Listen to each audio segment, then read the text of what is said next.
말씀입니다. 신약성경 309쪽입니다. 갈라디아서 6장 7절부터 10절까지 말씀입니다. 교독하겠습니다. 스스로 속이지 말라. 하나님은 없인 여김을 받지 아니하시나니 사람이 무엇으로 심든지 그대로 거두리라.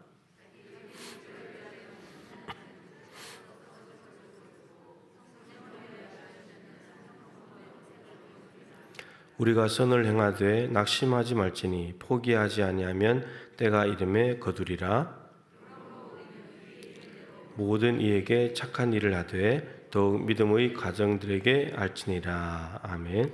포기하지 아니하면 이란 제목으로 조선일 목사님 말씀 전하겠습니다.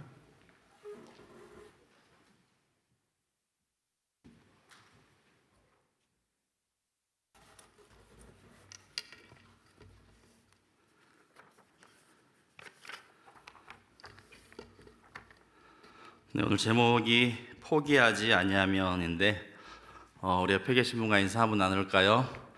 김장 외에는 절대로 포기하지 맙시다.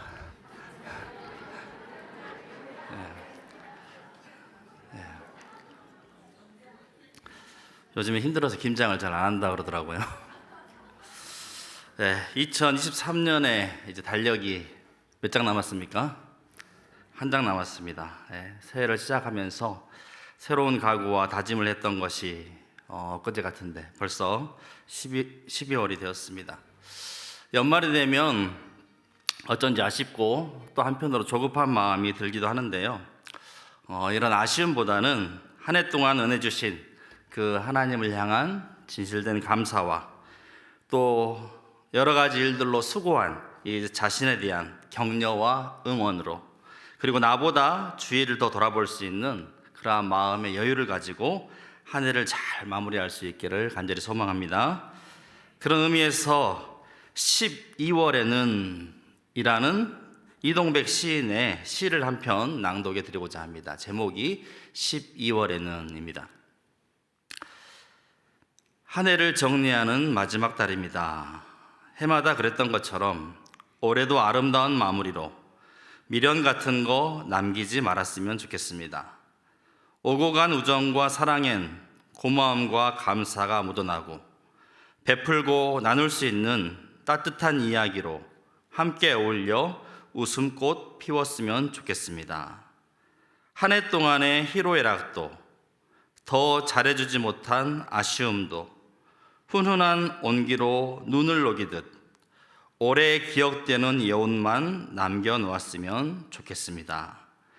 내가 뿌린 씨앗 정성으로 거두고 마무리는 또 다른 시작을 의미하듯 좋은 씨앗을 간직한 채 하얀 눈이 내리는 정겨운 풍경이면 좋겠습니다. 라는 시입니다. 네, 특별히 12월 한 해를 돌아보며 마무리하는 시점에서 어떤 말씀을 바탕으로 우리가 한 해를 돌아보며 또 새롭게 시작하는 그런 기대감을 가질 수 있을 것인가 하다가 특별히 오늘 이 갈라디아서 이 본문을 눈여겨보게 되었습니다. 참고로 이 갈라디아서 6장은 그리스도인 공동체를 위한 기본 교훈들에 관한 내용입니다. 총 4가지로 요약할 수 있는데요. 첫 번째는 연약한 형제를 책임지고 짐을 함께 져야 함을, 두 번째는 겸손하게 자신의 의무를 다해야 함을, 셋째는 교역자와 영적, 물질적 유익을 함께 나눠야 하는 것에 대해서, 그리고 끝으로 성령 안에서 낙심치 말고 꾸준히 선을 행해야 함에 대해서, 바로 오늘 이 부분이 오늘 본문의 말씀 내용인 것이죠. 낙심치 말고 성령 안에서 꾸준히 선을 행하는 것.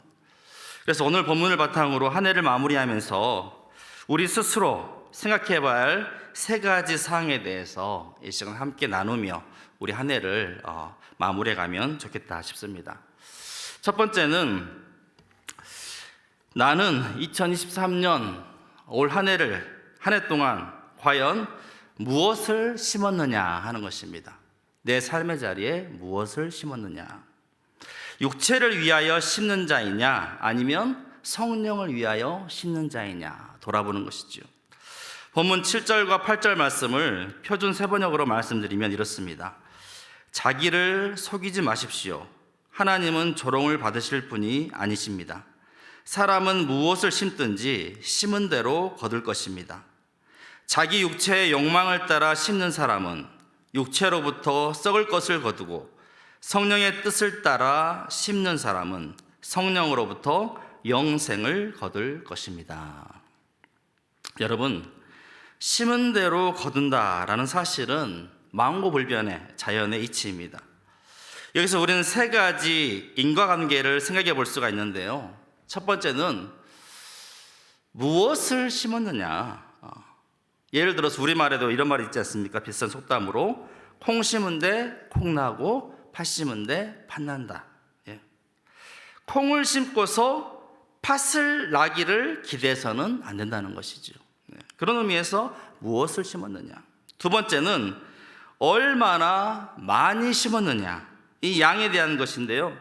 대체적으로 많이 심으면 많이 심은 만큼 많이 거두게 되고, 적게 심으면 그만큼 또 적게 거두는 법칙입니다. 그런데 적게 심고서 또한 많은 열매를 기대해서도 안 된다는 것이죠. 세 번째는 그렇다면 과연 얼마나 좋은 품종을 심었느냐 하는 것입니다. 이는 질에 관한 것으로서 좋은 품종을 심으면 당연히 좋은 열매를 얻게 되는 것이고, 보통인 품종을 심으면 보통의 열매를 맺게 되는 것이죠. 포도 중에서도 여러 종류가 있지만 이 샤인머스켓 같은 종은 다른 포도 품종에 비해서 얼마나 비싸게 팔립니까? 그래서 농부가 한 해 농사를 시작할 때는 보통 이러한 나중에 맺게 될, 거두게 될 결실에 대한 기대감을 가지고 씨앗을 뿌립니다. 올해는 무엇을 심어볼까? 얼마나 많이 이것을 심어야 할까? 또 어떤 품종으로 심는 것이 좋을까를 곰곰이 생각하면서 한 해 농사를 시작하면서 씨앗을 뿌린다는 것이죠. 그런데 여러분, 만약에 농부가 이러한 지극히 당연한 이러한 이치도 무시한 채 농사를 지으려고 한다면 어떻겠습니까? 콩을 심어놓고 팥이 나기를 바라고, 적게 심어놓고 많이 나기를 기대하고, 질 나쁜 것을 심어놓고 좋은 열매 맺기를 소망한다면 그 사람은 참으로 어리석은 농부라 할 것입니다. 한 해 두 해 농사 짓는 것도 아니고 그것을 꼭 나중에 내봐야 알아 하는 그런 비웃음거리가 될 것입니다. 그런데 여러분, 사실 우리도 신앙생활을 한 해 두 해 하는 것도 아닌데 우리 안에 때때로 이런 모습이 있는 게 아닌가 생각해 봅니다. 우리도 교회의 부흥을 꿈꾸고 개인의 영적 성장과 성숙을 바라지만 정작 매일의 삶의 일상을 들여다보면 영적인 부분보다 육체적인 욕망에 관련된 일에 더 치중하고 있는 삶이 아닌가라는 생각이 듭니다. 여러분, 이 세상에 씨앗을 심는 자는 크게 두 가지로 나눌 수가 있습니다. 사실 모든 사람은 현재란 시점에서 육체를 위하여 심는 자냐 아니면 성령을 위하여 심는 자냐, 이 두 가지로 구분할 수가 있는 것입니다. 사람은 누구나 이 양자 가운데 하나를 선택하여서 심는 행위를 계속하며 살아가고 있는 것입니다. 즉, 육체의 씨를 뿌리는 자는 육신의 욕망을 좇은 자로서 육신의 일만 생각하며 육신에게 져서 육신대로 살아가는 자입니다. 반면에 성령을 위하여 씨를 뿌리는 자는 곧 영을 쫓는 자로서 영의 일을 생각하며 영으로서 이 몸의 행실을 죽이는 사람입니다. 따라서 이처럼 전혀 반대되는 두 밭에 씨를 뿌린 두 사람은 당연히 완전히 다른 열매를 각각 거두게 될 것입니다. 그것은 바로 썩어진 것, 곧 영원한 죽음과 또 반대로 영원한 생명의 이 엄청난 차이를 낳게 되는 것이죠. 그렇다면 나는 과연, 그리고 올해 한 해 나는 과연 어제도 오늘도 그리고 앞으로 내일도 무엇을 위하여 심는 자입니까? 무엇을 심기 위해서 그토록 땀 흘리며 일해 왔습니까? 이제고 저제고 지금까지 살아오는 동안 나는 무엇을 심기 위해서 그토록 애쓰는 자인지 한번 돌아봐야 한다는 것입니다. 얼마 전 유튜브를 보는데 이 CBS 조이에 한 강사가 나와서 가짜 크리스찬의 가장 큰 핵심에 대해서 이렇게 말했습니다. 가짜 크리스찬의 가장 큰 핵심, 바로 자기 중심적인 믿음이다. 자기 중심적인 믿음. 그러면서 말하길, 하나님이 나 때문에 존재해야 되는 거예요. 내가 성공해야 되고, 내가 사업이 잘 돼야 되고, 내가 좋은 대학에 가야 하고, 내가 결혼해서 유복하게 잘 살아야 하니까. 그래서 하나님이 내가 잘 되어야 하기 때문에 존재하는 거예요 라고 말하는 것입니다. 그렇기 때문에 믿는, 이러한 이유로 인해서 믿는 자기 중심적인 믿음이 가짜 크리스찬의 핵심이다 라고 말하는 것입니다.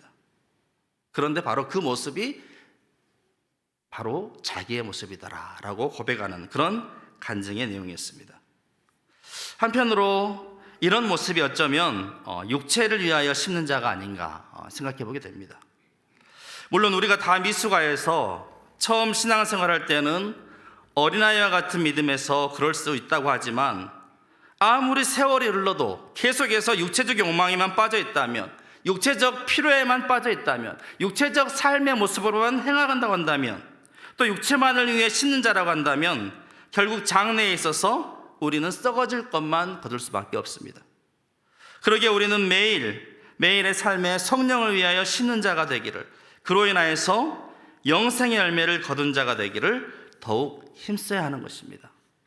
올 한 해 나는 무엇을 그토록 심기 위해서 바쁘게 달려왔는가 다시 돌아보면서 육체의 것이 아닌 성령을 위하여 심는 자가 될 수 있기를 간절히 소망합니다. 둘째로는 열매를 거두기 위해서 나는 과연 얼마나 참고 인내하였는가 생각해 봐야 합니다. 9절 말씀해 보시면, 우리가 선을 행하되 낙심하지 말지니 포기하지 아니하면 때가 이름에 거두리라 말씀하십니다. 여러분 알다시피 열매를 맺기 위해서는 기나긴 인고의 시간이 필요합니다.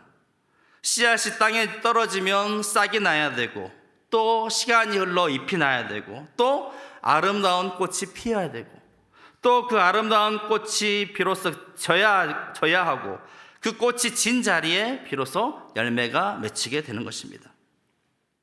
그런데 요즘 사람들은 여러분 얼마나 조급한지 모릅니다. 특히나 한국 사람들은 얼마나 여러분 빨리빨리를 외치며 조급해합니까? 그런데 열매를 맺기 위해선 기다림의 시간이 절대적으로 필요하다는 것이죠. 논에 벼를 심고 또 때가 되어서 나락이 맺힌다 할지라도 제대로 그것이 열매 맺기까지는 많은 시간이 필요한 것처럼, 이 열매를 맺는데 참고 기다리고 인내하는 그 시간이 절대적으로 필요하다는 것입니다. 그런데 차분히 기다리지 못하고 조급하게 서두르면 절대로 튼실한 알곡을 거둘 수 없다는 것입니다. 여러분, 우리의 선행도 마찬가지입니다. 착한 일도 그렇습니다.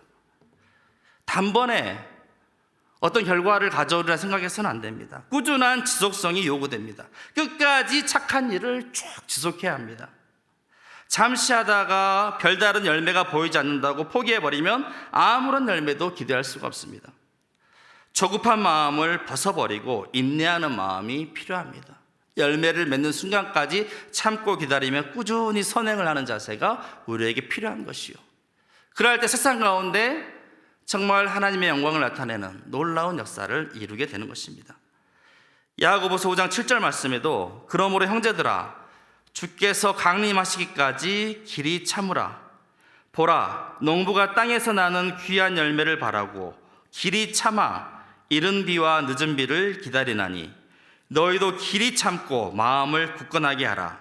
주의 강림이 가까우니라 라고 말씀하셨습니다. 존 브라운은 오늘날 성도들의 조급증에 대해서 이런 말을 했다고 합니다. 그리스도인들은 이 거둠과 관련해서 열매를 거두는 거 있잖아요. 이 거둠과 관련해서 자주 어린아이와 같이 행동한다. 그들은 그날 심어 그날 거두려고 한다. 그날 심어서 그날 거두려고 한다는 거예요. 근데 여러분, 예수님을 한번 생각해 보십시오. 교회력으로는 지금 대림절을 보내고 있는데요. 우리가 대림절을 보내면서 우리를 구원하시기 위해서 이 땅 가운데 오신 예수님에 대해서 다시 한번 생각해 보게 됩니다. 특히 절대로 우리를 포기하지 않으신 그 놀라운 사랑을 우리가 다시 한번 기억할 필요가 있습니다. 성경을 보면 태초에 하나님이 천지를 창조하시고 또 에덴 동산을 만드셔서 늘 우리 인간과 함께 하시기를 원하셨습니다. 하나님은 늘 첫 시작부터 우리와 함께 하시기를, 동행하시기를 간절히 원하셨습니다. 하지만 인간은 어떻습니까? 아담과 하와처럼 늘 하나님의 뜻을 저버리고 계속해서 죄악된 길로 치닫는 것을 볼 수가 있습니다. 계속해서 하나님 곁을 저버리고 떠나버리는 것을 볼 수가 있습니다. 그럼에도 불구하고 우리를 향하신 하나님의 사랑은 절대로 포기하지 않으시고 끝까지 포기하지 않으시고 마침내 하나님께서 이 땅 가운데 성육신 하심으로 우리를 찾아오셨다는 것입니다. 또한 우리를 죄와 죽음의 저주로부터 건져내시기 위해 친히 우리를 대신해서 죽으시고 마침내 부활하사 승천하시며 말씀하시기를 볼지어다 내가 세상 끝날까지 너희와 항상 함께 있으리라 말씀하셨습니다. 그리고 예수님은 지금 이 순간에도 하나님 보좌 우편에서 우리를 위해 중보기도 하시며 마침내 다시 오시겠노라고 말씀하셨습니다. 그렇습니다, 여러분. 하나님은 우리를 구원하시기로 작정하시고 절대로 포기하지 않으셨습니다. 하나님은 끝까지 우리를 포기하지 않으시고 임마누엘, 우리와 영원토록 함께 하시겠다고 말씀하십니다. 그러기에 우리도 예수님의 그 놀라운 사랑과 은혜를 기억하며 여러분 절대로 그 사랑을 포기하지 마시기 바랍니다. 하나님에 대한 사랑을 절대로 포기하지 마시고 이웃에 대한 사랑에 대해서도 절대로 여러분 포기하지 마시기 바랍니다. 더욱더 선한 일에 열심을 내며 인내함으로써 마침내 열매를 맺는 그 순간까지 여러분 끝까지 포기하지 말고 끝까지 나아갈 수 있기를 바랍니다. 세 번째는 선행의 기회를 얼마나 잘 살리고 있느냐 돌아봐야 됩니다. 내게 주어진 이 선행, 착한 일을 할 수 있는 내게 있는 기회를 얼마나 내가 잘 살리고 있느냐. 전도서 3장에는 때에 대한 말씀이 있습니다. 범사에 기한이 있고 천하만사가 다 때가 있다라고 말씀하십니다. 그러면서 맨 처음으로 날 때가 있고 죽을 때가 있으며 심을 때가 있고 심을 것을 뽑을 때가 있다라고 말씀하십니다. 모든 일에는 여러분 다 때가 있다는 것입니다. 그 때를 놓치면 하고 싶어도 할 수 없다는 것이지요. 여러분 오늘 본문 10절에도 보십시오. 그러므로 우리는 기회 있는 대로 모든 이에게 착한 일을 하되 더욱 믿음의 가정들에게 할지니라 말씀하십니다. 여러분 기회가 매번 찾아오는 것이 아닙니다. 또 언제나 우리에게 주어지는 것이 아닙니다. 그리스 로마 신화에서 이 기회의 신은 카이로스인데 카이로스 머리 앞에는 머리카락이 있지만 뒤통수는 머리채도 잡지 못하는 대머리라는 사실 여러분 알고 있지 않습니까? 그리고 날개가 있어서 아주 빠르게 사라져 버리죠. 그래서 카이로스가 지나가 버리면 다시 잡을 수가 없습니다. 그래서 우리는 기회 있는 대로 할 수만 있으면 우리는 착한 일을 실천해야 하는 것입니다. 여기서 기회 있는 대로라는 말의 의미는 기회가 주어질 때는 언제든지 이런 의미입니다. 착한 일을 할 수 있는, 선행을 베풀 수 있는 그런 기회가 주어질 때는 언제든지 착한 일을 하라는 것입니다. 그 기회를 놓쳐버리지 말고 적극적으로 그 기회를 잡으라라고 하시는 말씀입니다. 그리고 믿음의 가정들에게 하라라는 말의 의미는 교회 공동체를 특히 우선적으로 돌아보아야 한다라는 말의 의미입니다. 하나님의 형제자매들을 먼저 돌보라는 말씀인 것이죠. 선행과 관련한 한 편의 예화가 있는데요. 이렇습니다. 한 남자가 있었는데 언젠가는 선행을 베풀 것이라고 그가 스스로 장담했습니다. 근데 지금은 가진 것도 없고 집도 없어서 나중에 안정이 된 후에 하겠다고 이제 마음을 먹었습니다. 그러면서 그는 늘 말했습니다. 뭐가 있어야 베풀어도 베풀지. 내게 뭐가 있어야지 베풀 거 아니야. 내 본래 마음은 그렇지 않다고. 두고 봐. 나중에는 불쌍한 이웃들을 돌보며 살 거라고 라고 이야기했습니다. 이 말을 듣던 어떤 사람이 이 친구에게 비유로 이야기를 들려주길, 산골짜기 농부가 소를 샀는데 무지해서 그는 몇 달 후에 있을 이 노모의 환갑잔치를 위해서 우유를 저장해야겠다라고 생각했다는 것입니다. 회갑 잔치를 위해서 우유를 저장해놔야겠다. 그래서 손님들에게 싱싱한 우유를 주기 위해서 그 잔칫날 되면 한꺼번에 우유를 짜는 것이 좋겠다라고 생각했다는 것입니다. 지금 짜지 말고 그 회갑 잔칫날이 되면 그때 한꺼번에 짜는 것이 좋겠다 하고 저장을 했다는 것입니다. 그래서 농부는 우유를 마시고 싶었지만 잔칫날을 위해서 참았다는 것이죠. 아이들이 마시고 싶다 해도 모른 채 하고 꾹 짜지 않고 참았다는 것이죠. 그런데 막상 잔칫날 당일에 아침에 소의 젖을 짰더니 젖이 나왔겠습니까? 안 나오겠습니까? 한 방울도 안 나왔다는 거예요. 계속 젖을 이렇게 짜주고 해야지 더 나오고 이렇게 하는데 계속 안 짜고 내버려두고 막상 그 당일날 짜려고 했더니 한 방울도 나오지 않았다는 거예요.